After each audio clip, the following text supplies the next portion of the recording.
Washington Times has a story that there's a huge Obamacare surprise that's going to hit on Christmas Day or thereabout. Mark Meadows, Republican, North Carolina.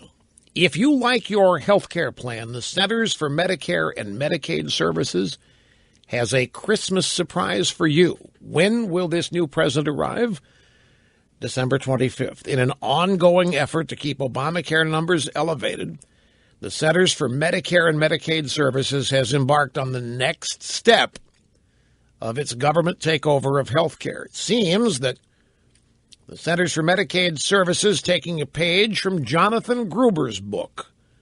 Rather than allowing the stupid masses to make a decision on their own health plan, the Center for Medicaid and Medicaid Services has proposed a new rule that includes an overly reaching provision allowing the Centers for Medicaid Services to re-enroll anyone who has not made the annual trek back to healthcare.gov in a cheaper plan of their choosing. That's right. On December 25th, the government just might choose your plan for you, perhaps limit access to your doctor, and ultimately make the decision on what is best for you. Not to worry, because the Centers for Medicaid Services will use a blindfold to pick your plan. The agency will select your plan without knowing your medical history, and they'll do so without knowing if you're currently undergoing treatment or working with a specific doctor, and they will do so without knowing your financial status.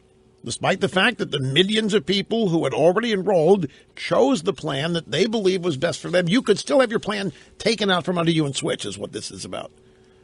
If you've signed up on December 25th, the Centers for Medicare and Medicaid Services could switch you, just based on arbitrary whims, and you won't know about it. To be clear, a citizen will sign up once for a private plan with a health care provider, only to have that plan changed by the federal government.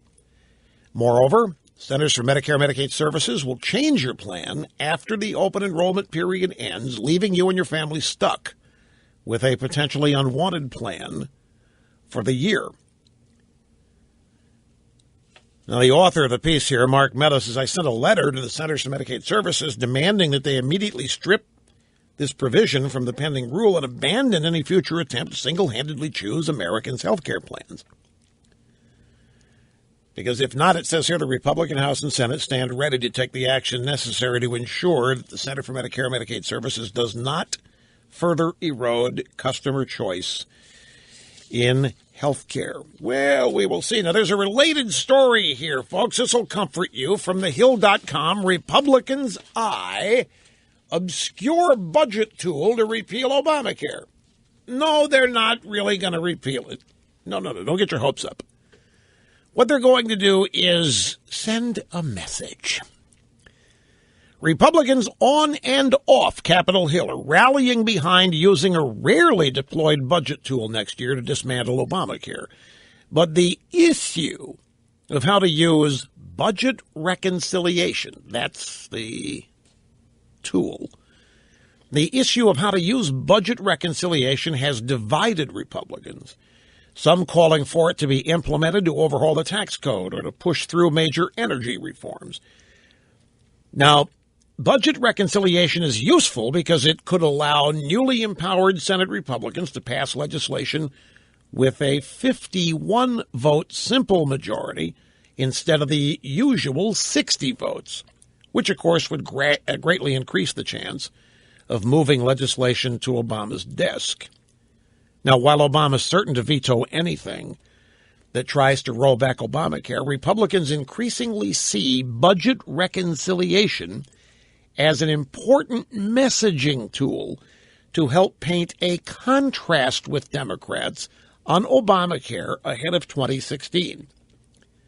One senior Senate Republican aide familiar with the behind-the-scene discussions said, my guidance is that's where members are headed.